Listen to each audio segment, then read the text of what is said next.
गया ऑन? मैं टाइम नहीं शो कर रहा। अच्छा चैप्टर है हमारा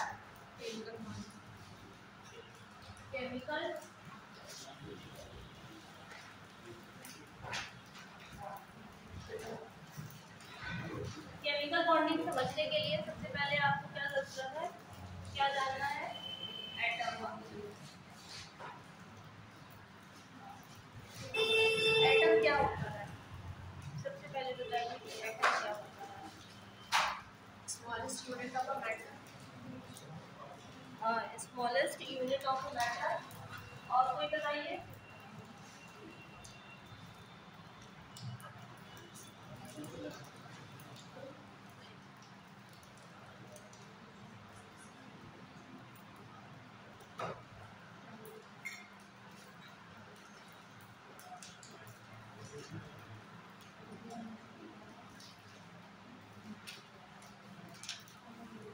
और लोग बताइए और क्या होता है?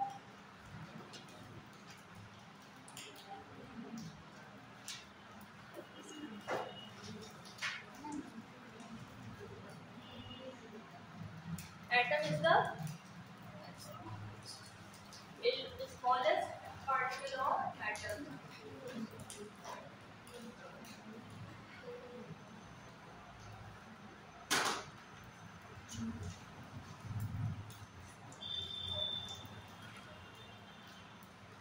कोई भी एटम या एलिमेंट है that can exist independently or not.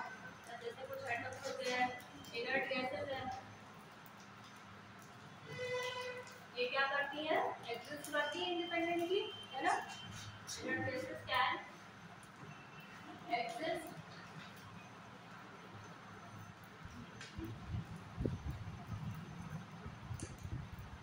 और atom can also exist in combined form. Atom can exist in combined form में भी exist करते हैं। तो जब atom combined form में exist करते हैं तब इसको आप क्या बोलते हैं?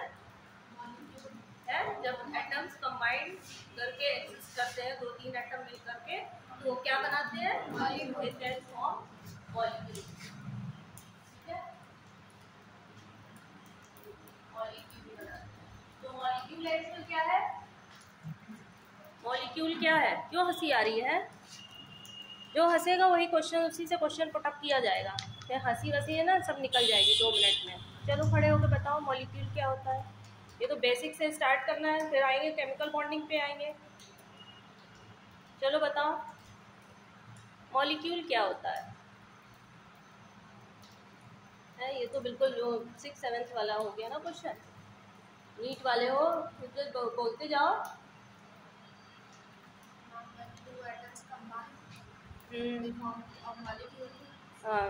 When 2 or more atoms combine to form a molecule। तो मॉलिक्यूल क्या है? किसी भी मैटर का स्मॉलेस्ट पार्टिकल है। ठीक है, मॉलिक्यूल भी कई तरह के होते हैं, देखते हैं कितनी तरह के मॉलिक्यूल होते हैं। तो molecule that can exist independently,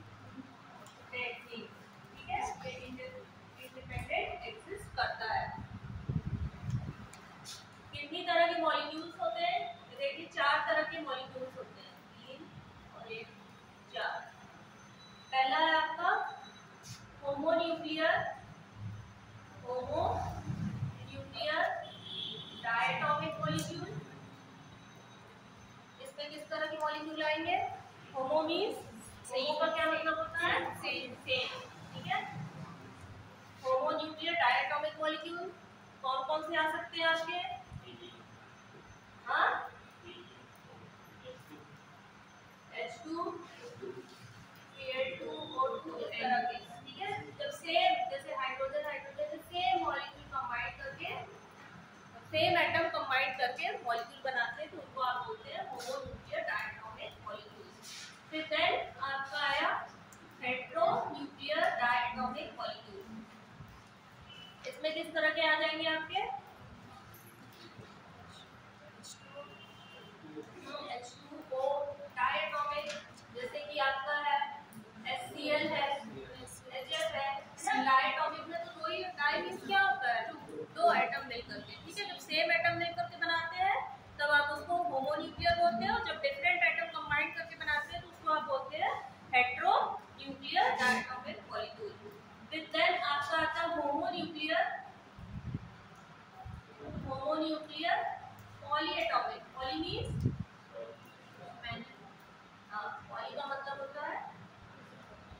many, कई सारे मिलकर के जब मॉलिक्यूल बनाते हैं। ठीक है, तो होमोन्यूक्लियर ऐसे कौन से हैं आपके जो कंबाइन करके बनाते हैं? तो यहाँ पर तो दो थे, हाइड्रोजन है, क्लोरीन है। तो जब दो से ज़्यादा मिलते हैं, तो जैसे आपने फॉस्फोरस का देखा होगा, है ना, फॉस्फोरस का P4 या सल्फर का S8, तो ये सब क्या है, यहाँ पे दो से ज़्यादा है। ठीक है, सेम एटम्स मिल करके मॉलिक्यूल बना रहे हैं। फिर देन आपका आ रहा है हेट्रोन्यूक्लियर पॉलीएटॉमिक मॉलिक्यूल। ठीक है, अब इसमें दो से ज्यादा एटम मिल करके मॉलिक्यूल बनाएंगे। जैसे कि है आपका H2O भी आ रहा है, H3PO4 है, तो यहाँ कई कई एटम्स मिल करके मॉलिक्यूल बना रहे हैं। ठीक है, तो इतना समझ में आया कि एटम क्या होता है और मॉलिक्यूल क्या होता है। लेकिन यहाँ पे कुछ जैसे इनर्ट गैसेस का बता रहे हैं कि inert gases can exist independently, लेकिन ये भी बहुत सही नहीं है। ठीक है, इनर्ट गैसेस भी कंबाइन करके कंपाउंड बनाती है, तो वो आगे चल के हम पढ़ेंगे। तो यहाँ पे बहुत ये डेफिनेशन कहना बहुत ज़्यादा सही नहीं है कि इनर्ट गैसेस ही सिर्फ इंडिपेंडेंटली एग्जिस्ट करती इंडिपेंडेंटली, लेकिन कंबाइंड फॉर्म में भी एग्जिस्ट करती है। ठीक है, देन तुम तो इंग्लिश में बोल रहे हो, मुझसे कह रहे हो हिंदी में बोल रहे हो। बहुत सारे बच्चे हिंदी में तो भैया ऐसे ही पढ़ाई होगी, तो इसमें दिक्कत क्या है? मैं पूरा हिंदी में समझा तो रही हूँ, आगे चल के पढ़ाई तो सारी इंग्लिश में करनी है। मीडियम हिंदी क्या, जो पेपर भी आएगा वो सब इंग्लिश में ही आएगा, जो हम बनाएंगे। तो सारा बताते तो जा रहे हैं, आपके जो नोट्स हैं हिंदी के उसको पढ़ लीजिएगा, टर्म्स तो आपको इंग्लिश में ही यूज करने पड़ेंगे। आगे की पढ़ाई क्या करेंगे? मेडिकल में जाएंगे तो मेडिकल की पढ़ाई क्या हिंदी में होगी क्या? है, मेडिकल की किताबें हिंदी में आती, किसी ने देखा है? शुरुआत तो कहीं ना कहीं से करनी ही पड़ेगी।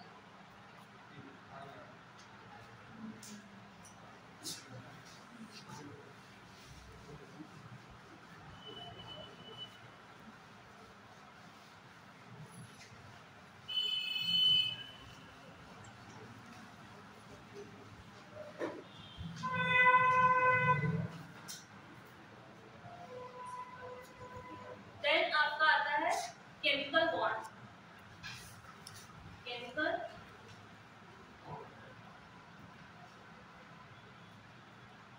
बॉन्ड की हिंदी पता नहीं है, रासायनिक बंध होता है। तो सब ऐसे छोटे छोटे टर्म्स हैं, इनकी शुरुआत तो आप लोग करिए, ऐसे थोड़ी ना काम चल पाएगा कि आप लोग प्योर हिंदी बन के सोचे कि झंडा गाड़े, तो पॉसिबल नहीं है। भले ही कहा जाता हो कि मातृभाषा हिंदी है, हिंदी को फॉलो करिए, लेकिन प्रैक्टिकली पॉसिबल नहीं है। वो हम बता रहे हैं, अपना एक्सपीरियंस बता रहे हैं, इसलिए अब हम हिंदी में तो पूरा बोल ही रहे हैं, पूरा हिंदी में बोल ही रहे हैं। अब थोड़े बहुत तो टर्म्स तो इंग्लिश में हम बोलेंगे। चलो, केमिकल बॉन्ड बताओ क्या होता है? रासायनिक बंध। अब एटम को अब इतना थोड़ी ना परमाणु बोला जाए, अणु बोला जाए है, मतलब मेरा ही दिमाग घूम जाएगा। अणु परमाणु बोलो, केमिकल बॉन्ड क्या होता है? केमिकल बॉन्ड, चलो भाई senior personality, what is chemical bond है? अरे अब तुम तो एक्सपीरियंस हो गया, एक साल नीट दिया है, केमिकल बॉन्ड की डेफिनेशन नहीं बता पाओगे?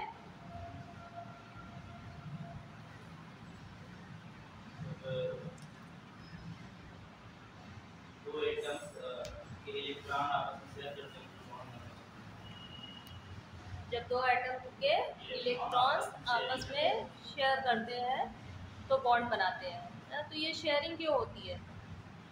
आपस में कैसे ये शेयर करते हैं ना? तो स्टेबिलिटी के लिए है, because of some attractive force. यहाँ पे कुछ आपका फोर्स लगता है, तब जो एटम है कंबाइन करके क्या बनाते हैं? केमिकल बॉन्ड का फॉर्मेशन करते हैं।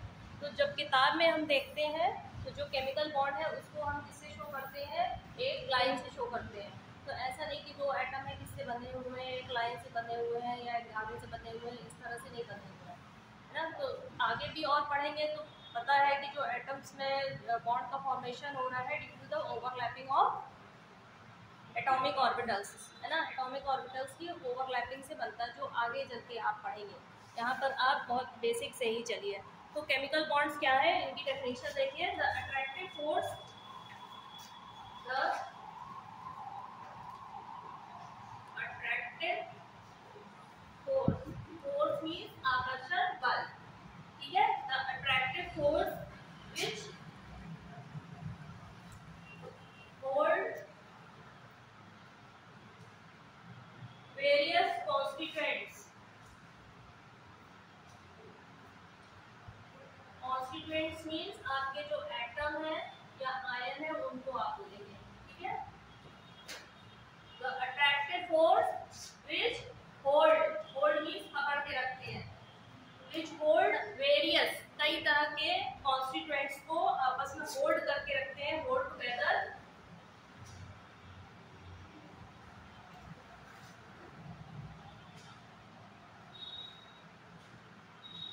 in different chemical species is called chemical bond, इसे आप क्या बोलेंगे, केमिकल बॉन्ड, ठीक है। तो क्या है chemical bond, the attractive force, एक ऐसा अट्रैक्टिव फोर्स है, एक ऐसा आकर्षण बल है जो कई सारे जो हमारे एटम्स और आयंस हैं उनको एक साथ करके रखता है, ठीक है। In different chemical species is called chemical bond. जैसे कि आपका हाइड्रोजन का ही है, तो यहाँ पे किस तरह का केमिकल बॉन्ड है, हाइड्रोजन और ये हाइड्रोजन, ये क्या है आपका, ये केमिकल, ठीक है। तो इस बॉन्ड को एक्सप्लेन करने के लिए कई थ्योरीज आई थी, ठीक है। यहाँ पे जनरली 4 थ्योरीज दी जा रही है, 4 थ्योरीज दी जा रही है। पहली थ्योरी है आपकी लुईस एंड कर्नल थ्योरी, पहली थ्योरी है आपकी लुईस एंड कर्नल थ्योरी है, जिन्होंने ऑक्टेट रूल दिया।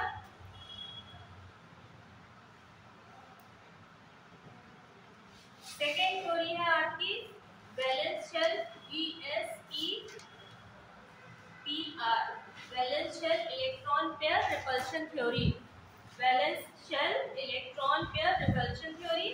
देन आपकी आई थी बीपीटी, वैलेंस बॉन्ड थ्योरी, और चौथी है आपकी MOT, मॉलिक्यूलर ऑर्बिटल थ्योरी। तो केमिकल बॉन्ड को एक्सप्लेन करने के लिए 4 थ्योरीज हैं। First theory is Lewis and kernel theory, Lewis and, sorry आप कर्नल नहीं है, Kossel, sorry kernel is different word, ये भी आएगा, I am little bit confuse. Lewis and Kossel theory, VSEPR theory, and then valence bond theory, और MOT is molecular orbital theory. तो इन theories को आप बाद में डिटेल में पढ़ेंगे, अभी आप फर्स्ट थ्योरी पे चलिए, लुईस एंड कॉसल थ्योरी, जिसने किसको दिया था, ऑक्टेट नियम को दिया था। ऑक्टेट नियम क्या कहता है, कोई बताएगा, what is octet rule? Octet rule को तो ऑक्टेट ही बोलेंगे ना, कुछ और बोलते हैं अष्टक नियम है, बताओ अष्टक नियम क्या होता है?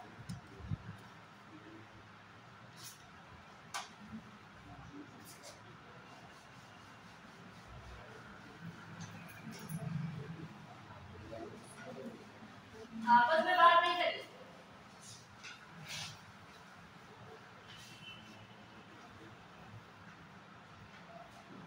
अष्टक नियम क्या कहता है, क्यों?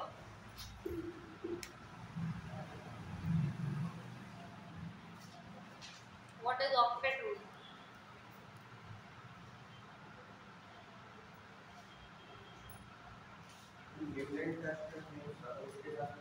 क्या? न्यूलैंड का अष्टक नियम। हाँ चलिए बताइए। उसमें तो परमाणु भार के बढ़ते हुए क्रम में क्या है, 8 परमाणु के बाद जो आठ परमाणु होता है वो पहले परमाणु से गुण प्रदर्शित करता है, समान गुण प्रदर्शित करता है। और कोई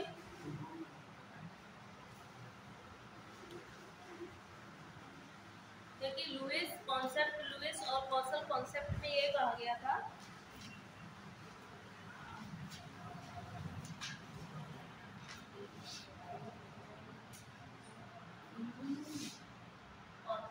ये कॉन्सेप्ट दिया गया है आपका जो बोर मॉडल था, उसके बाद ये कॉन्सेप्ट आया था 1960 में ये कॉन्सेप्ट आया था। ठीक है, इन्होंने क्या नियम दिया था? ऑक्टेट रूल दिया था। और लुईस के अनुसार आपको पता है कि बॉन्ड को रिप्रेजेंट करने के लिए जितने भी हम लोग स्ट्रक्चर ड्रॉ करते हैं वो किस फॉर्म में करते हैं? लुईस स्ट्रक्चर फॉर्म में करते हैं कि नहीं? तो उसमें जो था कि जो इलेक्ट्रॉन को हम रिप्रेजेंट करते हैं, इलेक्ट्रॉन्स आर रिप्रेजेंटेड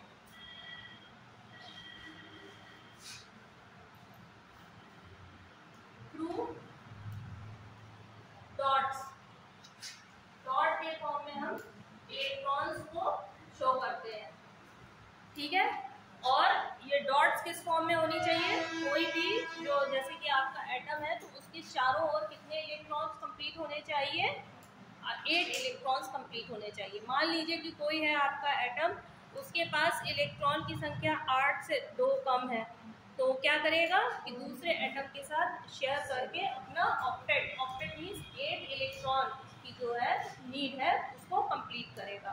तो इसी को नियम को आप क्या कहते हैं? ऑक्टेट रूल कहते हैं। अब जिसके पास नहीं है तो वो साइड वाले से शेयर करेगा या इलेक्ट्रॉन ले करके वो पूरा अपनी जो ऑक्टेट है वो कंप्लीट करेगा। तो इस नियम को दिया था कि क्या कहा कि various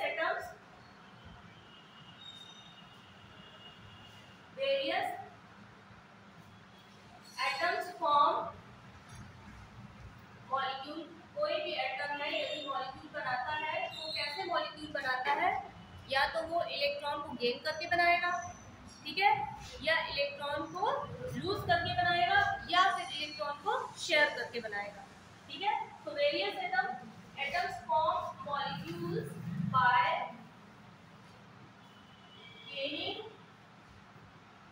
of electron, either gaining of electron और बाय लूजिंग ऑफ इलेक्ट्रॉन और बाय शेयरिंग ऑफ इलेक्ट्रॉन्स। ठीक है, तो इस तरह से कोई भी है एटम अपने ऑक्टेट को कंप्लीट करता है। तो यहाँ पे क्या है?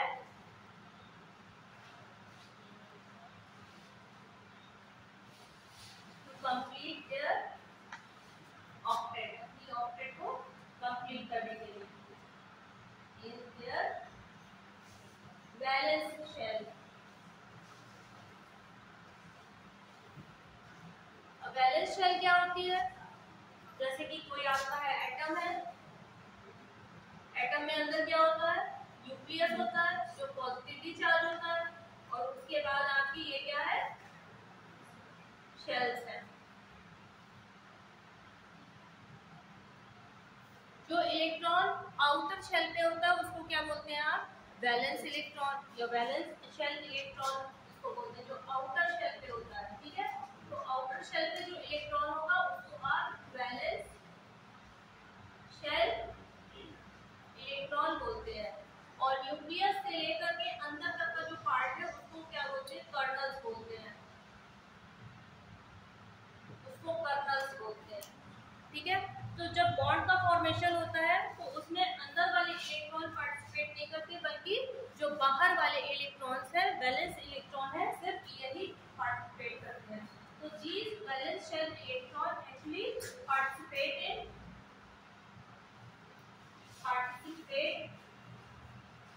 in formation of chemical bond। ठीक है, तो केमिकल बॉन्ड बनाने में कौन से इलेक्ट्रॉन पार्टिसिपेट करते हैं? कौन से हेल्प करते हैं? जो कक्षा के सबसे बाहरी इलेक्ट्रॉन होता है। ठीक है, तो वही इलेक्ट्रॉन बॉन्ड बनाने में हेल्प करते हैं, उसके अंदर वाले इलेक्ट्रॉन है वो पार्टिसिपेट नहीं करते हैं। तो nucleus plus inner shell electrons को क्या कहा है इन्होंने? कर्नल्स कहा है, KERNAL, कर्नल। ठीक है,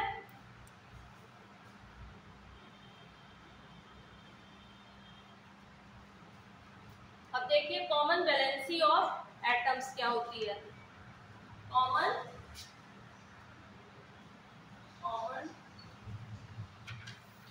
वैलेंसी ऑफ एटम्स देखते हैं।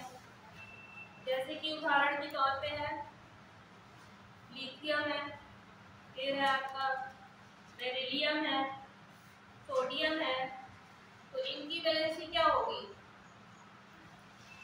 वैलेंसी आप किससे पता लगाते हैं कि बाहरी शेल में जो इलेक्ट्रॉन है उससे आप पता लगाते हैं, या फिर 8 माइनस आपके जो इलेक्ट्रॉन्स है उसको माइनस करके आप पता लगाते हैं। ठीक है, तो यहाँ पे जैसे लिथियम है तो लिथियम की क्या वैलेंसी होगी? कितना होता है इसका एटॉमिक नंबर? 3 होता है। इसका आप कॉन्फ़िगरेशन ड्रॉ करिए, 2 और 1 आ गया, तो इसकी वैलेंसी कितनी हो गई? 1 हो गई। फिर बेरिलियम है, बेरिलियम का कितना होता है? 4, तो इसकी वैलेंसी कितनी हो गई? 2 हो गई। सोडियम का कितना होता है? 11, इसके कितना हो गया? 2 8 1। ठीक है, तो इसकी कितनी वैलेंसी हो गई यहाँ पर? सोडियम की 1 होगी। जब देखा होगा आपने किस तरह से ये बनाते हैं, सोडियम प्लस बना करके और ये -4 दोनों आपस में मिल करके बॉन्ड बनाते हैं bye the sharing of electron. यहाँ पर इलेक्ट्रॉन की एक कमी है और यहाँ पे अधिकता है, तो मिल करके क्या बनाता है? NaCl का फॉर्मेशन होता है। तो एक तो आपका इस तरह से है, आउटर शेल में कितने इलेक्ट्रॉन है उससे आपने आइडेंटिफाई कर लिया कि कितने क्या इसकी वैलेंसी होगी। और कुछ ऐसे भी देखिए एलिमेंट्स है, जैसे कि है आपका नाइट्रोजन है, ऑक्सीजन है, क्लोरीन है, नियोन है। तो इन सब की आप कैसे निकालेंगे वैलेंसी?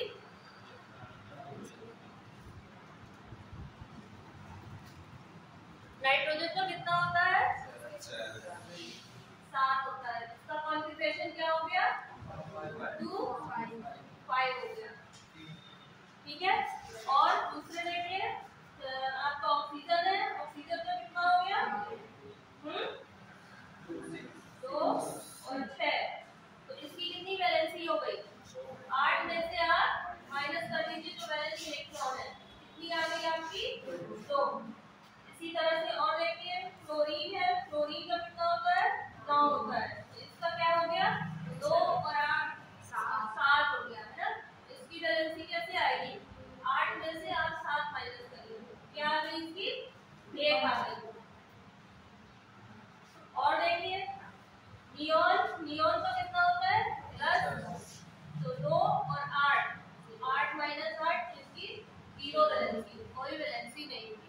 ठीक है, तो इस तरह से आप वैलेंसी को निकाल सकते हैं। तो ऑक्सीजन की कितनी हो गई वैलेंसी?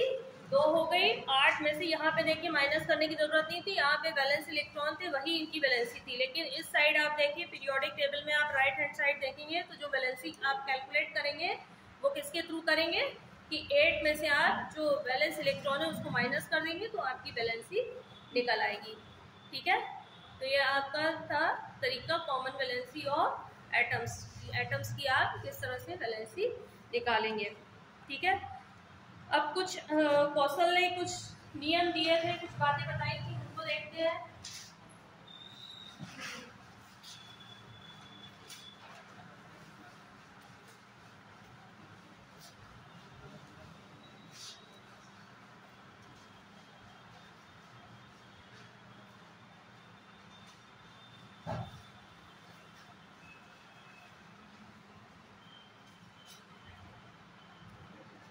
According to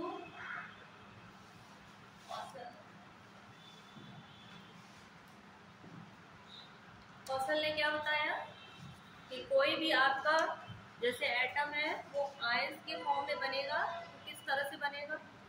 ठीक है, जैसे कोई भी है आपका एटम ए है, ए यदि पॉजिटिव आयन बनाया तो कैसे ये बना? बाय द लूजिंग और by the gaining of electron, by losing of electron. ठीक है, तो कोई भी आपका जो एटम है वो आयंस में आपका क्या है, केटायन फॉर्म है। केटायन फॉर्म में कैसे कन्वर्ट होगा, जब ये इलेक्ट्रॉन को लूज करेगा। और इलेक्ट्रॉन को लूज करने में क्या होती है, एनर्जी की बाहर निकालना एटम से है, एनर्जी रिक्वायर होती है, ठीक है, एनर्जी की जरूरत पड़ती है। तो यहाँ पे जो आपका फॉर्मेशन है इसको आप इलेक्ट्रोपॉजिटिव आयन बोलेंगे। इलेक्ट्रोपॉजिटिव आयन जो कि आपका कैटायन है, इसमें energy is required for the formation of cation, ठीक है। अब इसके विपरीत जो दूसरा है, एनायन का फॉर्मेशन करना है तो किस तरह से होगा, बाय गेनिंग ऑफ इलेक्ट्रॉन, ठीक है। मान लीजिए कोई आपका बी है तो ये क्या करेगा, इलेक्ट्रॉन को गेन करके क्या बनाएगा, बी माइनस बनाएगा। तो यहाँ पे क्या होता है, एनर्जी रिलीज होती है इस प्रोसेस में। और जो आयन बन रहा है वो आपका एनायन बनेगा, उसको एनायन बोलेंगे या फिर इलेक्ट्रो नेगेटिव आयन बोलेंगे, ठीक है। तो इसमें इस प्रोसेस में एनर्जी रिलीज होती है। अब क्या होगा, ये दोनों ही आपके अनस्टेबल है, कैटायन और एनायन, तो ये मिलकर के क्या बनाएंगे, कंबाइन करेंगे, ठीक है। कंबाइन करके ये स्टेबलाइज करेंगे अपने को। तो positive and negative ion stabilize by electrostatic attraction, ठीक है। मतलब समझ में आ रहा है ना, नहीं समझ में आ रहा है, स्टेबलाइज करेंगे अपने को, स्थायी करेंगे, ठीक है। कैसे करेंगे, ड्यू टू इलेक्ट्रोस्टैटिक अट्रैक्शन, विद्युत स्थीय आकर्षण के द्वारा ये एक दूसरे से कंबाइन करके अपने को स्टेबल करेंगे, ठीक है। ये क्या होगा कि जो ए पॉजिटिव है और प्लस जो आपका बी नेगेटिव है मिलकर के क्या बना लेगा, ए और बी का फॉर्मेशन करेगा, ठीक है। तो इस तरह से क्या हुआ है यहाँ पे, फॉर्मेशन ऑफ केमिकल बॉन्ड, इस तरह से केमिकल बॉन्ड का फॉर्मेशन होगा। तो पीरियोडिक टेबल में आपने देखा होगा कहाँ पर आपके इलेक्ट्रोपॉजिटिव आयन है, कहाँ इलेक्ट्रोनेगेटिव आयन है। पीरियोडिक टेबल आप लोग याद है कि नहीं याद है, यदि नहीं याद की है तो बिल्कुल पूरी तरह से रट डालिए पीरियोडिक टेबल, क्योंकि उसके बिना आपका काम नहीं चलेगा। पीरियोडिक टेबल नहीं, थोड़ी नहीं पूरी याद कर डालिए, क्योंकि अब कंपटीशन बहुत टफ हो गया है। पहले तो 2-3 पीरियड तक की चीज़ें पूछी जाती थी, अब तो पूरी काफ़ी पूरी पूछ लेते हैं। तो सबकी प्रॉपर्टीज़ वगैरह आनी चाहिए, कब बढ़ रहा है कब घट रहा है। तो जब आप देखिए यहाँ पे जैसे पीरियोडिक टेबल है आपकी, पीरियोडिक टेबल है तो यहाँ तो आपकी इनर्ट गैसेस है, ठीक है। लास्ट में आपके क्या है, इनर्ट गैसेस है। इसके बगल में क्या है आपके, इलेक्ट्रोपॉजिटिव और इलेक्ट्रोनेगेटिव, इलेक्ट्रोनेगेटिव है, ठीक है। इलेक्ट्रोनेगेटिव है, यहाँ पर आइए तो एल्कली मेटल और एल्कलाइन अर्थ मेटल है। तो एल्कली मेटल्स क्या होते हैं आपके, इलेक्ट्रोपॉजिटिव होते हैं। तो ये आपके इलेक्ट्रोनेगेटिव और प्लस, यदि इसको आप रोल कर दीजिए तो आपकी इलेक्ट्रोनेगेटिव और प्लस इलेक्ट्रोपॉजिटिव के बीच में क्या आ रहा है, इनर्ट गैसेस आ रही है, ठीक है। यदि इसको इस कागज को आप फोल्ड कर दीजिए, घुमा दीजिए, तो यहाँ आपके इलेक्ट्रोनेगेटिव है, इसके बगल में क्या आ रहा है, इलेक्ट्रोपॉजिटिव आ रहा है, और उनको बाइफरकेट कर रहा है, इनको अलग अलग कौन कर रहा है, आपको इनर्ट गैसेस इनको अलग अलग कर रही है। तो इलेक्ट्रोपॉजिटिव और इलेक्ट्रोनेगेटिव के बीच में आपकी क्या है, इनर्ट गैसेस है। तो दोनों कंबाइन करके आपको क्या बना लिया है, NaCl, या आपका ये जो AB है कंपाउंड बना लिया। अभी मैंने इसका NaCl का भी बताया था उदाहरण के तौर पे, जैसे कि ये सोडियम है और प्लस क्लोराइड मिल करके क्या बना रहा है, NaCl का फॉर्मेशन कर रहा है।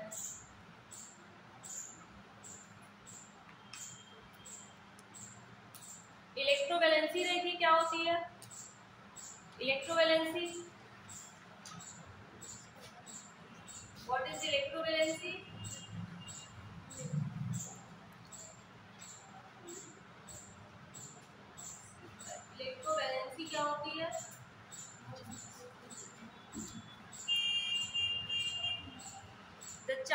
That is carried bye positive और द निगेटिव आयन। ठीक है, जो पॉजिटिव आयन या निगेटिव आयन हो उसके ऊपर जो चार्ज रहता है वही इसकी क्या कहलाती है, इलेक्ट्रोवैलेंसी कहलाती है। जैसे कि उदाहरण के तौर पे आपका है कैल्शियम क्लोराइड ले लीजिए, तो यहाँ पे कैल्शियम की क्या है इलेक्ट्रोवैलेंसी, +2 हो गई, इसकी +2 हो गई, और जो क्लोराइड है उसकी क्या है इलेक्ट्रोवैलेंसी, -1 है। ठीक है, तो इसी को आप इलेक्ट्रोवैलेंसी कहते हैं। The charge that is carried by cation और the anion is known as electrovalency. Then आपका आता है कोवलेंट बॉन्ड। ठीक है, ये भी तो आप लोगों ने इलेक्ट्रोवैलेंट बॉन्ड देखा था, आयनिक बॉन्ड देखा था। नेक्स्ट देखिए कोवलेंट बॉन्ड क्या होता है, बताइए कोवलेंट बॉन्ड क्या होता है।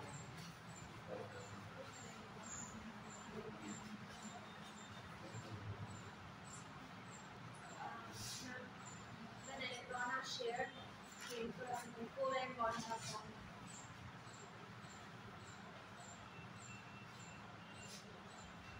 फोर्स के ही टर्म्स में बोलिए, क्योंकि अभी तो हमने पढ़ा था ना कि केमिकल बॉन्ड किस तरह से बनता है, due to the attractive force के थ्रू केमिकल बॉन्ड का फॉर्मेशन होता है। देन कोवलेंट बॉन्ड का भी फॉर्मेशन किस तरह से होगा,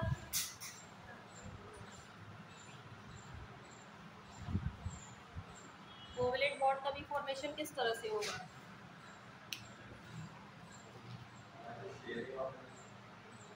हाँ, लेकिन आधी अधूरी भाषा मत बोला करिए, पूरा कंप्लीट सेंटेंस में ठीक बोला करिए। कोई भी चीज़ एक्सप्लेन कर रहे हैं तो उसको फुल सेंटेंस में बोलिए। ठीक है, the force that is experienced by the atoms, the atoms which have an electron, electrons, कोई भी एटम है उसमें इलेक्ट्रॉन्स है। ठीक है, तो इलेक्ट्रॉन्स क्या करेंगे आपस में शेयर करेंगे। कोई भी आपका ये एटम है, ठीक है, इसमें आपका ये इलेक्ट्रॉन है और प्लस ये इलेक्ट्रॉन ये है, तो due to the attractive force के द्वारा ये इलेक्ट्रॉन्स को आपस में शेयर करेंगे। ठीक है, ये आपका ये इलेक्ट्रॉन को आ गया। ठीक है, तो the bond that is formed by the sharing of electron is known as covalent bond. ठीक है, तो ये जो बॉन्ड आपका बन रहा है वो क्या कहलाएगा, कोवलेंट बॉन्ड कहलाएगा, कोवलेंट बॉन्ड। ये कोवलेंट बॉन्ड किस तरह से बन रहा है, due to the sharing of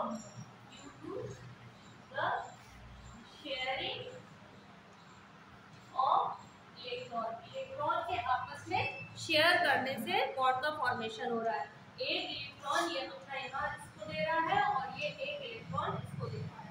ठीक है, तो दोनों मिल करके क्या कर रहे हैं, कंबाइंडली बॉन्ड का फॉर्मेशन कर रहे हैं। तो इस तरह के बॉन्ड फॉर्मेशन को आप बोलते हैं कोवलेंट बॉन्ड। और जनरली जो आप दिखाते हैं, जैसे कि आपका है A प्लस B है, तो बॉन्ड जनरली आप एक लाइन के फॉर्म में दिखाते हैं। और इस लाइन का क्या मतलब होता है कि यहाँ पर 2 इलेक्ट्रॉन है। ठीक है, एक लाइन का ये मतलब हुआ, ये जो है बॉन्ड को शो कर रहा है, इसका क्या मतलब है कि आपका जो बॉन्ड का फॉर्मेशन हो रहा है ये इलेक्ट्रॉन्स की वजह से हो रहा है। ठीक है, एक बॉन्ड का मतलब होता है 2 इलेक्ट्रॉन। ठीक है, तो ये लुईस ने ही दिया था कि किस तरह से डॉट फॉर्मेशन में हम इलेक्ट्रॉन को शो करेंगे। ठीक है, तो bond can be represented by line between the atoms with 2 dots. कुछ उदाहरण देखते हैं जिसको कि आप बोलते हैं Lewis dot structure, Lewis dot structure. Example ले लेते हैं क्लोरीन का। क्लोरीन का क्या होता है, एटॉमिक नंबर 17 होता है। इसका कॉन्फ़िगरेशन हम लिखें, अभी सिंपली सब कॉन्फ़िगरेशन लेके चल रहे हैं क्योंकि उसी से काम हमारा चल रहा है। तो इसमें कितने आपके हो गए इलेक्ट्रॉन, इसको ऑक्टेट अपनी कंप्लीट करने के लिए कितना इलेक्ट्रॉन चाहिए है, 1 इलेक्ट्रॉन चाहिए। तो इसमें कितने आपके इलेक्ट्रॉन 7 है, इसके 7 इलेक्ट्रॉन हम बना लें। ठीक है, इसके भी 7 है, ये इसको आप लुईस डॉट स्ट्रक्चर बोलते हैं। अब इसके पास कमी है 1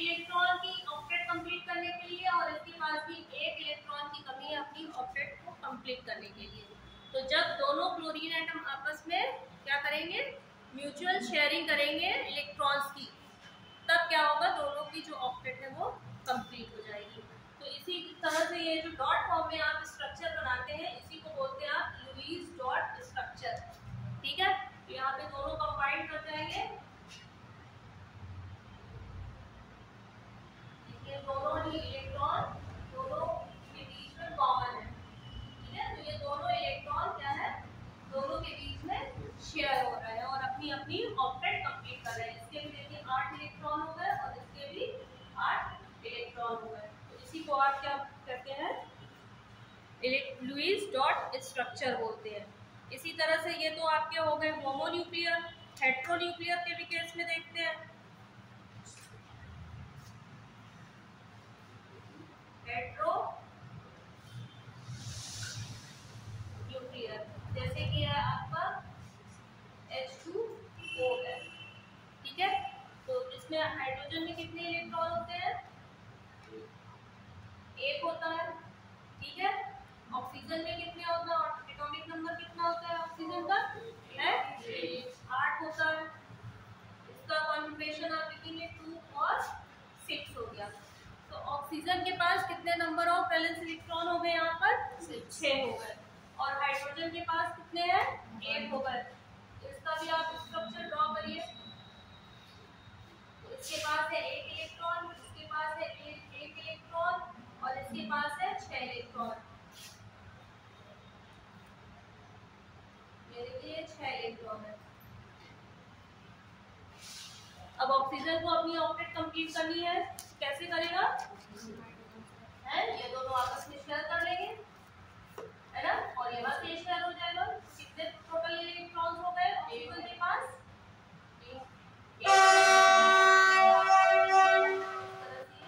बॉन्ड का फॉर्मेशन हो गया। तो लुईस डॉट स्ट्रक्चर है।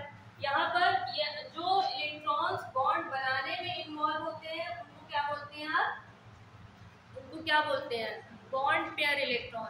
ठीक है, जो इलेक्ट्रॉन बॉन्ड बनाने में इन्वॉल्व होते हैं उनको आप बोलते हैं बॉन्ड पेयर इलेक्ट्रॉन।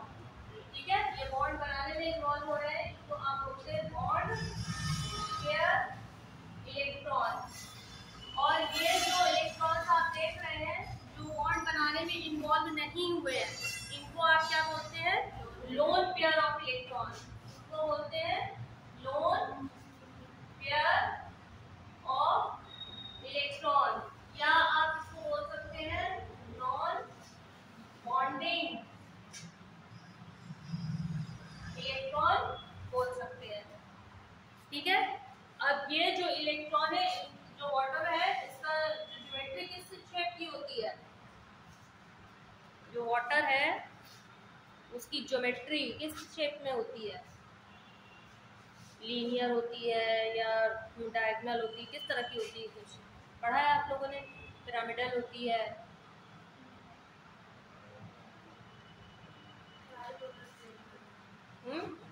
दो है आपके ट्राई एटॉमिक मॉलिक्यूल है, HOH है, ट्राई एटॉमिक मॉलिक्यूल है। तो इसकी जो ट्राइगोनल प्लेनर नहीं है, इसका जो शेप है वो बेंट स्ट्रक्चर है। ठीक है, जो अमोनिया है उसका ट्राइगोनल पिरामिडल होता है स्ट्रक्चर, और इसका क्या है, बेंट स्ट्रक्चर है।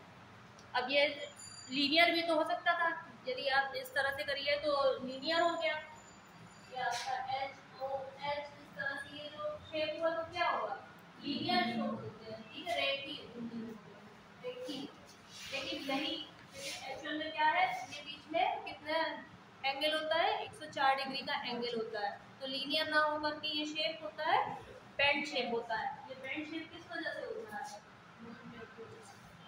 Lone pair, lone pair of electron तो हो रहा है, लेकिन ये जो लोन पेयर ऑफ इलेक्ट्रॉन होते हैं ये एक दूसरे को रिपल ज्यादा करते हैं। ठीक है, इनके बीच में प्रतिकर्षण होता है, ये जो लोन पेयर ऑफ इलेक्ट्रॉन है ये एक दूसरे को ज्यादा रिपेल करते हैं, प्रतिकर्षित ज्यादा करते हैं, इसी वजह से इसका जो स्ट्रक्चर होता है वो लीनियर ना होकर के बेंट शेप का होता है। तो आपको समझ में आ गया कि लोन पेयर ऑफ इलेक्ट्रॉन क्या होता है, नॉन बॉन्डिंग इलेक्ट्रॉन क्या होता है, बॉन्ड पेयर ऑफ इलेक्ट्रॉन क्या होता है, या इसको आप शेयर्ड पेयर इलेक्ट्रॉन भी बोल सकते हैं। ठीक है, जो शेयरिंग में इन्वॉल्व है तो उसको आप शेयर पेयर्ड इलेक्ट्रॉन बोल सकते हैं, या जो शेयरिंग में इन्वॉल्व नहीं है या नॉन बॉन्डिंग है उनको अनशेयर्ड पेयर ऑफ इलेक्ट्रॉन भी बोल सकते हैं। तो एक ही शब्द है, उसको कई तरह से कहा गया है, तो आप उसमें आप कंफ्यूज मत होइएगा। दूसरा एक उदाहरण दिया हुआ है ऑक्सीजन का। ऑक्सीजन का आप लोग बना के देखिए बन रहा है कि नहीं, प्लीज स्ट्रक्चर ड्रॉ करिए ऑक्सीजन का।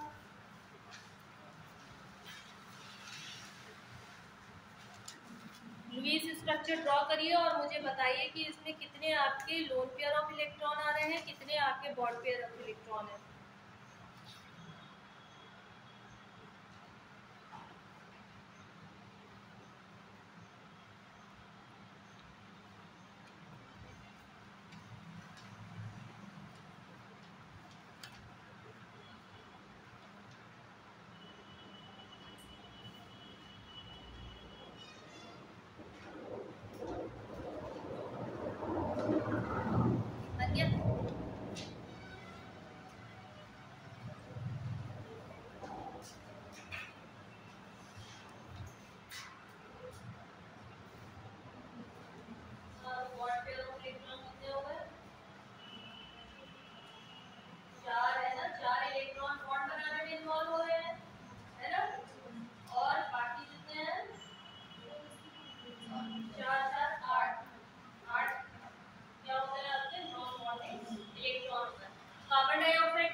कार्बन डाइऑक्साइड ये भी आपका लीनियर है। कार्बन डाइऑक्साइड में कितने आपके हैं lone pair of electron and bond pair of electron.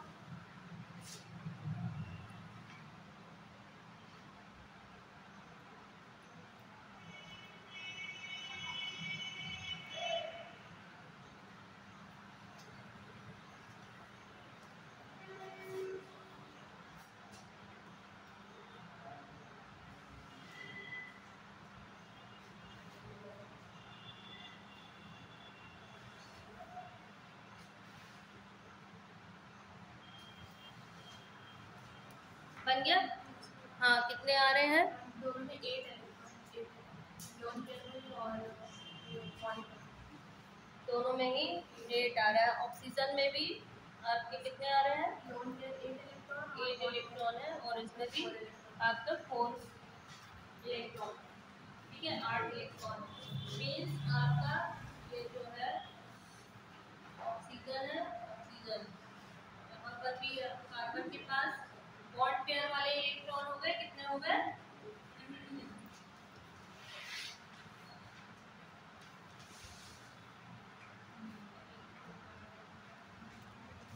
ठीक है। तो ये ऑक्सीजन की ऑक्टेट कंप्लीट हो गई और इस तरह से ये कार्बन की भी 1 2 3 4 1 2 3 4 कार्बन की ऑक्टेट कंप्लीट हो गई और ये इसकी कंप्लीट हो गई। तो ये इतने इलेक्ट्रॉन बॉन्ड बनाने में हो गए, कितने हो गए 1 2 3 4 और 4 दूनी 8 इलेक्ट्रॉन तो बॉन्ड बनाने में इन्वॉल्व हो गए। और कितने नॉन बॉन्डिंग इलेक्ट्रॉन कितने हो गए 4 और 4 इधर है, वो भी 8 इलेक्ट्रॉन होगा। नाइट्रोजन के केस में देखिए क्या हो रहा है। नाइट्रोजन का एटॉमिक नंबर कितना होता है 7 होता है, ठीक है। और इसका कॉन्फ़िगरेशन क्या हो गया 2 5 इसके वैलेंस इलेक्ट्रॉन है।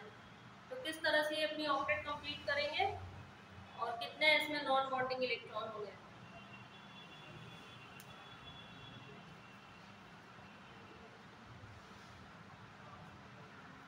Bonding electron 6 electron, lone pair electron 4 electron. Bonding electron कितने हो गए 6 हो गए, ठीक है। और नॉन बॉन्डिंग कितने हो गए 4 हो गए। अब एक क्वेश्चन लिख लीजिए, घर से करके लाइएगा। Draw the Lewis structure of molecule CO। Draw question है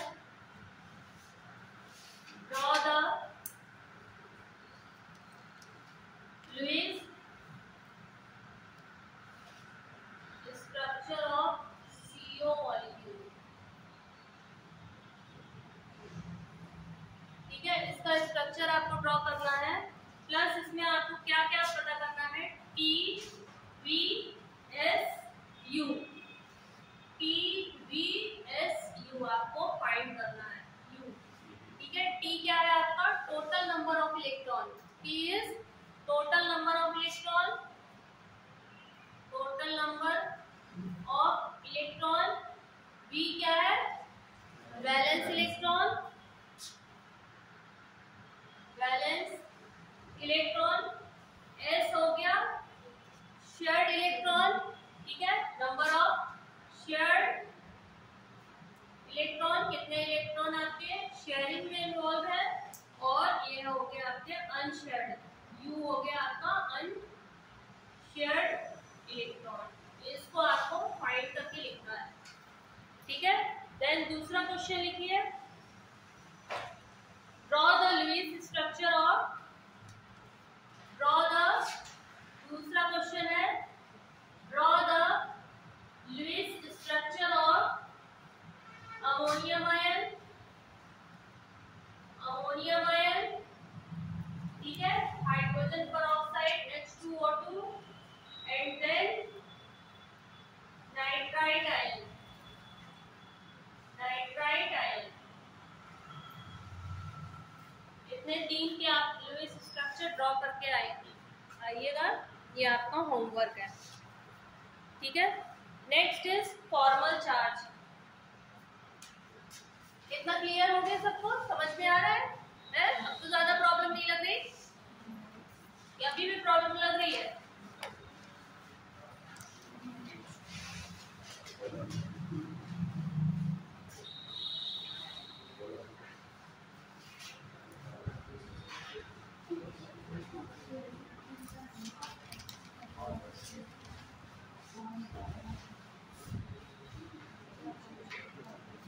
नेक्स्ट आइए,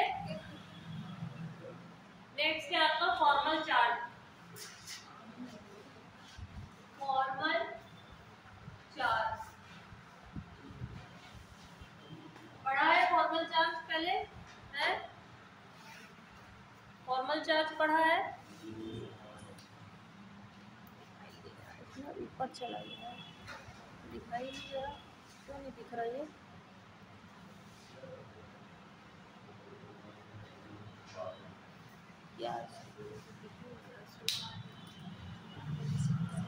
फॉर्मल चार्ज बताइए कैसे निकालते हैं, इसका एक फॉर्मूला है, सिर्फ फॉर्मूले के थ्रू आप फॉर्मल चार्ज को निकाल सकते हैं।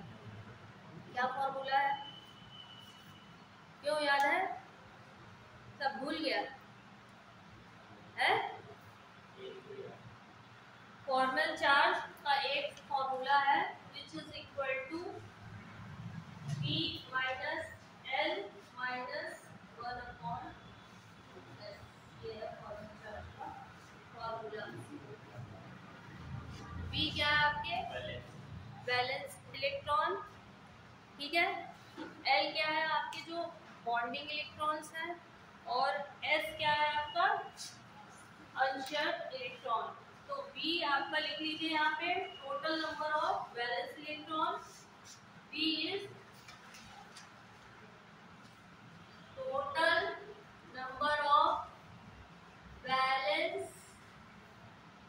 Electron in free atom, her atom का आपको अलग अलग वैलेंस इलेक्ट्रॉन देखना है, ठीक है। देन L इज आपका जो total number of non bonding electron, non bonding electrons है, प्लस S क्या है टोटल नंबर ऑफ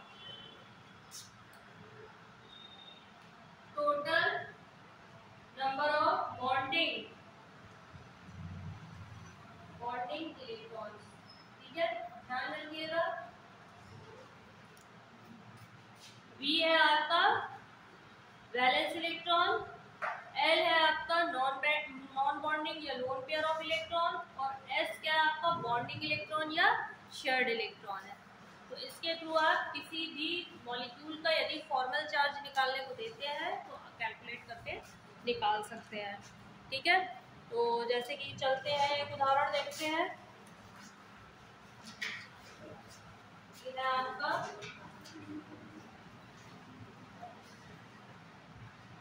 इसमें आपको सल्फर का निकालना है फॉर्मल चार्ज।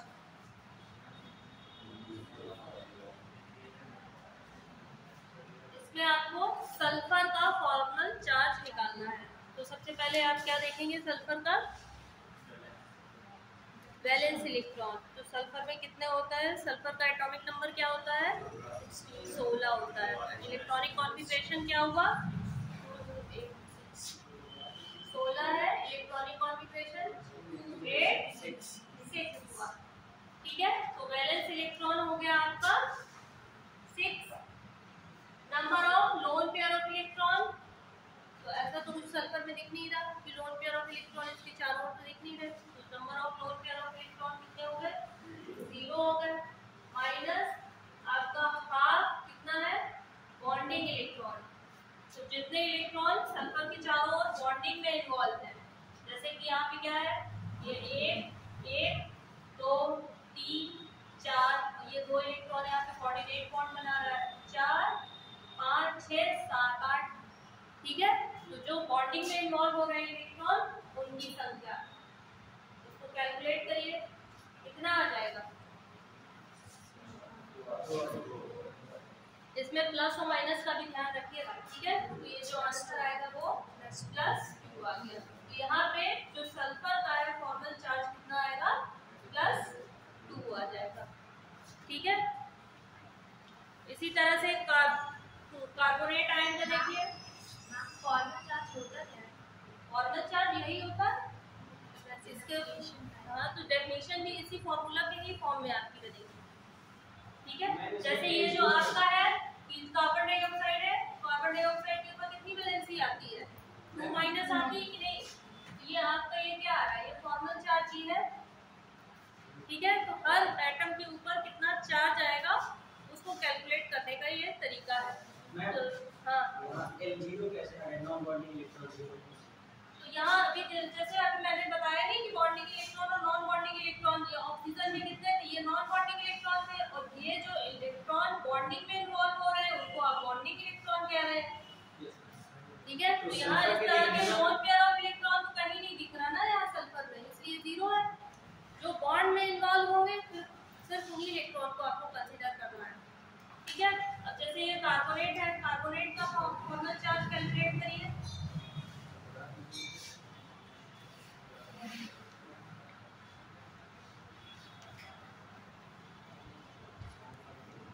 कार्बोनेट का क्या होता है स्ट्रक्चर,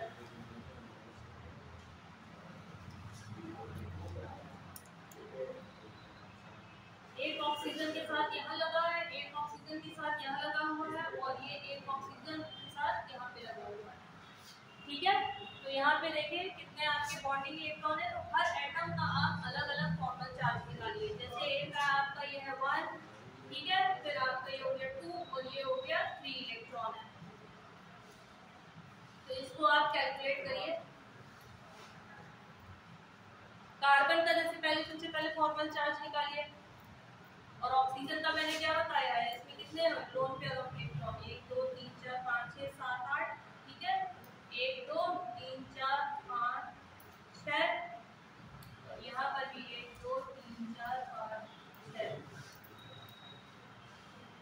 कार्बन का कितना होगा, यहाँ पे फॉर्मल चार्ज निकालिए। Number of valence electron carbon का क्या होता है, कार्बन का 2 और 4, तो वैलेंस इलेक्ट्रॉन कितना हो गया 4, माइनस यहाँ पे lone pair of electron carbon के चारों ओर दिख रहा है नहीं दिख रहा, तो 0 हो गया, माइनस हाफ अनशेयर्ड इलेक्ट्रॉन आपके कितने हो गए, 1 2 3 4 5 6 7 8। कार्बन का कितना आ गया यहाँ पे, कार्बन का फॉर्मल चार्ज आ गया 0। ठीक है, फिर ऑक्सीजन 1 का निकालिए, ये ऑक्सीजन 1 है, ऑक्सीजन 1, इसका फॉर्मल चार्ज निकालिए। ऑक्सीजन का कितना होता है एटॉमिक नंबर, 8 होता है इसके कितना हो गया?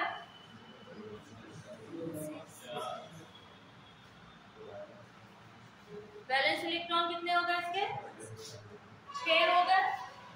6 minus lone pair of electron कह रहे हैं यहाँ पे। यहाँ लोन पेयर ऑफ इलेक्ट्रॉन कितने हो गए? 1 2 3 4 5 6, ठीक है। माइनस हाफ शेयरिंग इलेक्ट्रॉन कितने हो गए? 2 हो गए। यहाँ 2 इलेक्ट्रॉन तो आपस में शेयर कर रहे हैं। ये हो गया आपका 2। क्या हो गया कैलकुलेट करके? क्या आया इसका?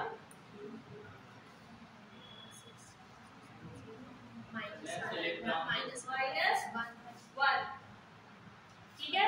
फिर सेकेंड ऑक्सीजन का देखिए, ये आपका प्लस माइनस ये कट गया और ये कट के -1 आया। अब ऑक्सीजन 2 देखिए, ऑक्सीजन 2 का कैलकुलेट करिए। बैलेंस इलेक्ट्रॉन तो 6 हो गए। फिर इसके बाद लोन पेयर ऑफ इलेक्ट्रॉन कितने इस ऑक्सीजन में? 1 2 3 4, ठीक है। तो यहाँ पे लोन पेयर ऑफ इलेक्ट्रॉन 4 हो गए और प्लस आपका हाफ। इसके बाद इलेक्ट्रॉन शेयर कितने हो रहे हैं? 1 2 3 4, ठीक है, जो बॉन्ड बनाने में इन्वॉल्व है। कितना हो गया कैलकुलेट करके क्या आएगा?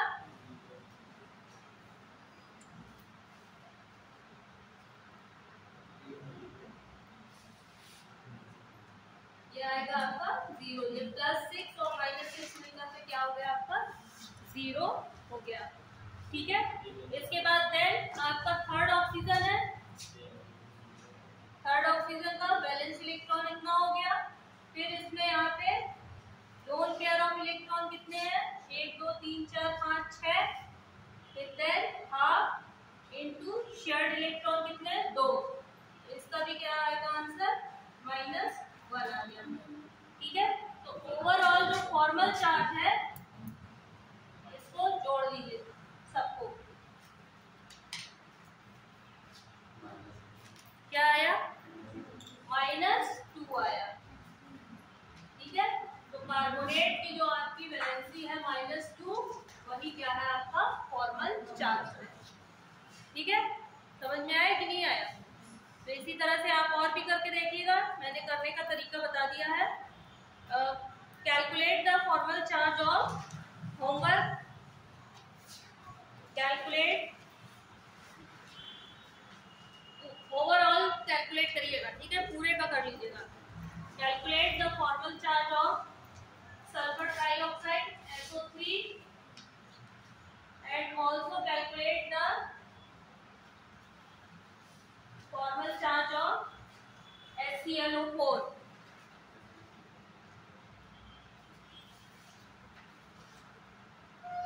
अब फॉर्मल चार्ज को कैलकुलेट करने से आपको क्या एडवांटेज होता है?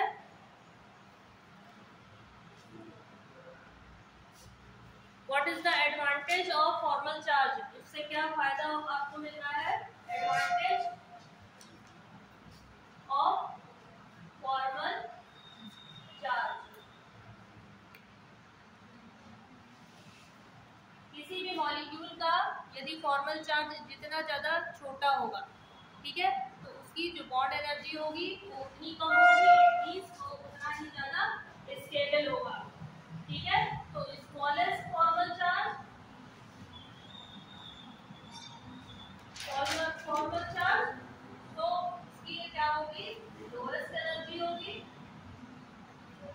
और जिसकी कम एनर्जी होगी वो स्टेबल ज्यादा होगा। That will be more stable, वो उतना ही ज्यादा स्टेबल होगा, ठीक है। तो कोई भी एटम है यदि वो एसोसिएट होता है least formal smallest formal charge,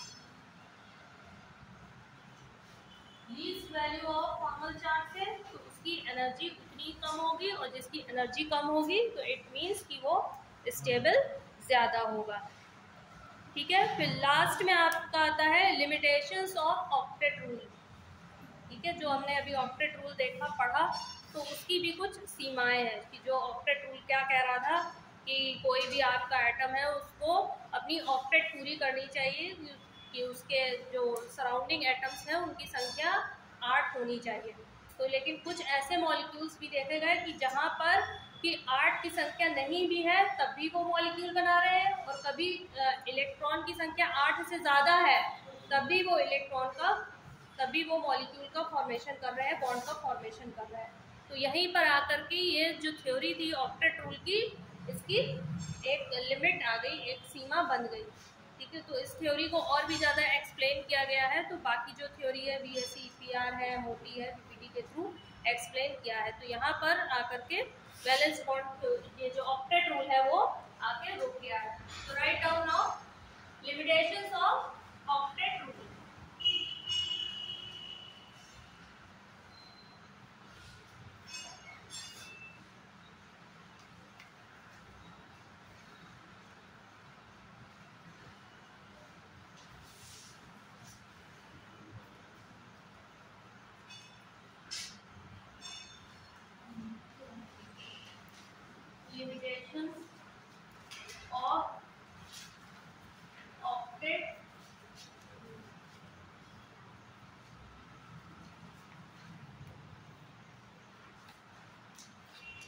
Limitations of octet rule. This octet rule is unable to explain the formation of compound with electron deficient atom. ठीक है, तो this rule unable to explain क्या क्या एक्सप्लेन नहीं कर पाया है, फॉर्मेशन ऑफ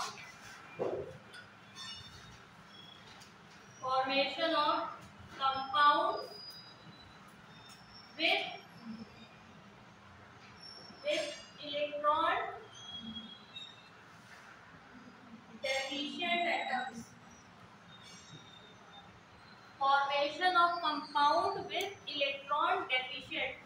कंपाउंड का फॉर्मेशन कर रहा है, कंपाउंड बना रहा है, कैसे? जबकि इलेक्ट्रॉन की वहां पे कमी भी है। डेफिशिएंट मींस इलेक्ट्रॉन की कमी है।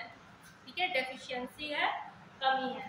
देखिए उदाहरण के तौर पे यहाँ पे दिया हुआ है, फॉर एग्जाम्पल लिथियम क्लोराइड दिया हुआ है। ठीक है, लिथियम क्लोराइड के केस में इसका स्ट्रक्चर ड्रॉ करेंगे तो ये क्लोराइड जो आपका ऑक्टेट कंप्लीट कर रहा है, 8 इलेक्ट्रॉन्स है इसके चारों ओर, लेकिन क्या लिथियम के चारों ओर भी 8 इलेक्ट्रॉन्स है? नहीं है, लेकिन तभी ये कंपाउंड बना रहा है। ठीक है, तो यहाँ पे लिथियम के पास क्या है? Lithium has 2 electron. तो यहाँ पर ये थ्योरी इस चीज को एक्सप्लेन करने के लिए फेल हो गई। फिर आपका आ रहा है बेरिलियम डाइक्लोराइड BeF2। इसमें देखिए क्या हो रहा है कि बेरिलियम है और इसके साथ आपका ये क्लोराइड लगा हुआ है। तो क्लोराइड तो अपनी ऑक्टेट कंप्लीट कर रहा है, ठीक है, लेकिन क्या बेरिलियम कर रहा है अपनी ऑक्टेट कंप्लीट? है, but beryllium is unable to complete their octet. तो बेरिलियम के पास क्या है? बेरिलियम हैज कितने इलेक्ट्रॉन है यहाँ पर? 4 electron. Next example is of boron trichloride BCl3। तो बोरॉन में कितने इलेक्ट्रॉन होते हैं? 5 होते हैं। अब बोरॉन में देखिए ये इस तरह से इसकी ज्योमेट्री होगी। ये आपका ये है 1 2 3 4 5 6 7 8 1 2 3 4 5 6 7 8 है ना? तो क्या बोरॉन के पास है पूरे 8 इलेक्ट्रॉन? है ना? नहीं है। बोरॉन के पास कितने इलेक्ट्रॉन? 2 है। बोरॉन है 6 इलेक्ट्रॉन। यहाँ पर ये ऑक्टेट कंप्लीट नहीं है, लेकिन उसके बावजूद भी the formation of the compound with electron deficient atom, यहाँ पे इलेक्ट्रॉन की कमी है, पूरे ऑक्टेट कंप्लीट भी नहीं हो रहे हैं, उसके बाद भी कंपाउंड का फॉर्मेशन हो रहा है। तो ये थ्योरी इस चीज़ को एक्सप्लेन करने में असफल हुई। ठीक है, तो ये चीज़ वो नहीं बता पाई। फिर नेक्स्ट है, कह रहे हैं कि formation of the compound with electron efficient, जहाँ पे इलेक्ट्रॉन अधिकता में है वहाँ पर भी कंपाउंड का फॉर्मेशन हो रहा है कि 8 से अधिक है तब भी कंपाउंड का फॉर्मेशन हो रहा है। तो ये क्यों हो रहा है, तो ये भी ये थ्योरी बताने में असफल रही। तो next point is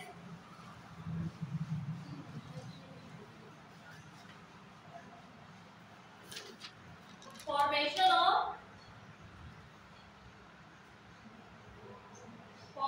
of super octet. Super octet means जो 8 इलेक्ट्रॉन है उससे भी ज्यादा इलेक्ट्रॉन है, इलेक्ट्रॉन एफिशिएंट है। Molecules like unable to explain the formation of super octet molecules। जैसे कि आपका उदाहरण दिया हुआ है PCl5 है, SF6 है, IF7 है। इसका आप बनाइए, स्ट्रक्चर ड्रॉ करिए फास्फोरस का।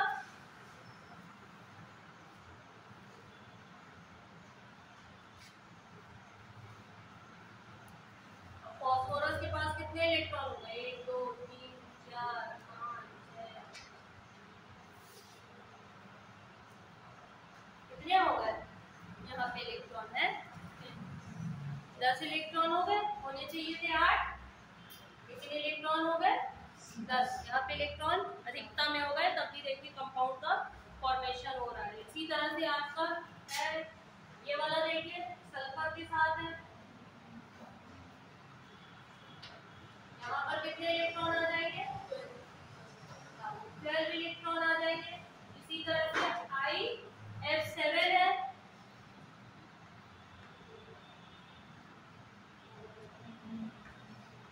यहाँ पे कितने इलेक्ट्रॉन आ गए?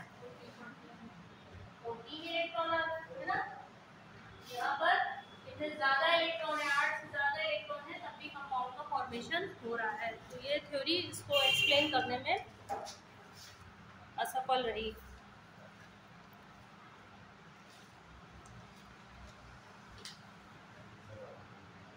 फिर है कि unable to explain some molecules have odd electron.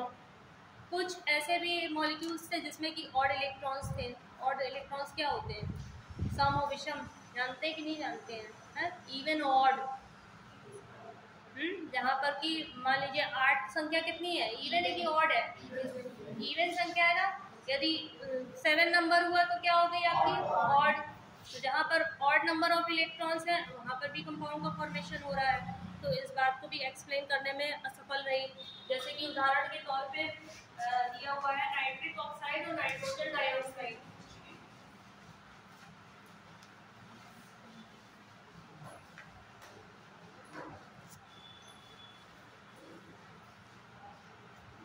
Theory is third point है आपका।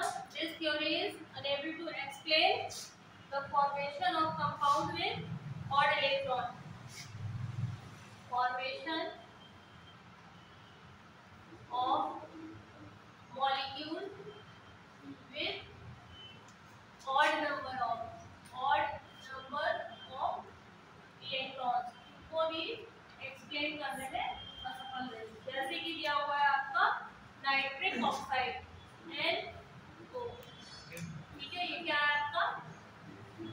Nitric oxide. Don't talk please. Nitric oxide, nitric oxide में देखिए नाइट्रोजन में कितने होते हैं electrons?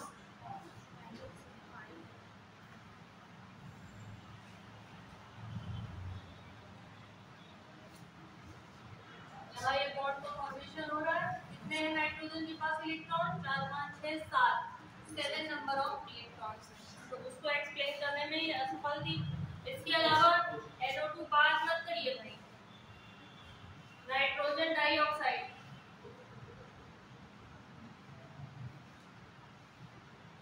Nitrogen dioxide, nitrogen dioxide के केस में देखिए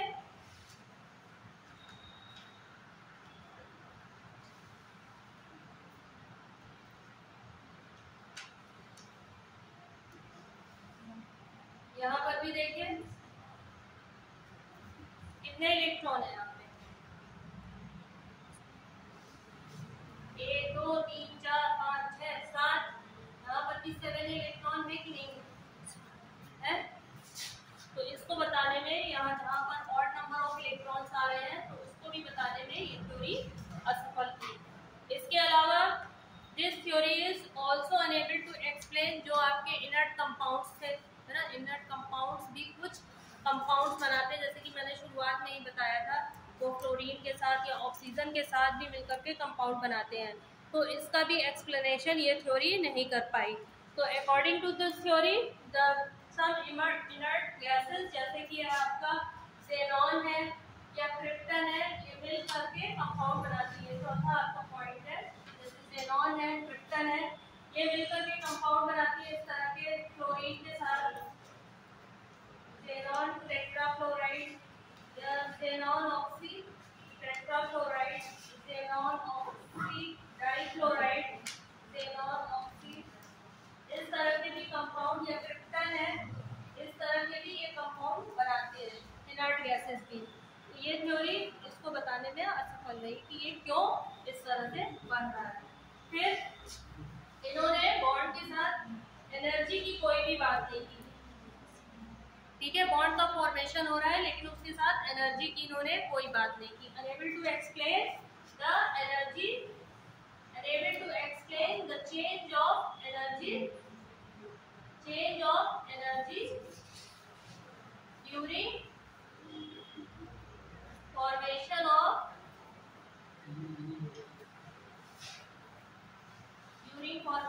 chemical bond, ठीक है। केमिकल बॉन्ड बनते समय एनर्जी के संबंध में इन्होंने कोई भी बात नहीं की। इतनी गर्मी में आप लोग 4-4 5-5 लोग कैसे बैठे हुए मुझे समझ में नहीं आ रहा और बात ज्यादा कर रहे हैं। फिर अनेबल टू एक्सप्लेन, तो बेटा अभी 2 ही मिनट तो हुआ है, कम से कम टॉपिक तो खत्म कर ही ले, है ना। टॉपिक तो मुझे खत्म करना है, टाइम हो जाए, लेट भी तो शुरू किया है। Unable to explain the shape of molecule, shape of molecule, molecule के शेप के बारे में भी ये थ्योरी कोई बात नहीं कर रही, ठीक है, कि मॉलिक्यूल का शेप किस तरह होगा, बेंड शेप होगा, लीनियर होगा, कि आपका टेट्राहेड्रल होगा, पिरामिडल होगा, इस तरह की उसने कोई भी बात नहीं की। और जब इन्होंने एनर्जी की बात नहीं की तो इन्होंने कोई भी इनकी जो स्टेबिलिटी थी उसके बारे में भी कोई बात नहीं की। Unable to explain the relative stability of, relative stability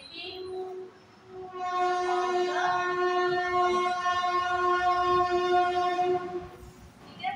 तो इतना आप लोगों को समझ में आया। नेक्स्ट देखिए, यहाँ तो इंतजाम बहुत कम है, गर्मी बहुत ज़्यादा है ना। थोड़ा सा लेट क्लास शुरू हुई थी, पॉसिबल हुआ तो कल मैं लूँगी, नहीं तो मैं मना कर दूँगी यहाँ, क्योंकि गर्मी बहुत है, कोई इंतजाम करके नहीं रखा, ठीक है।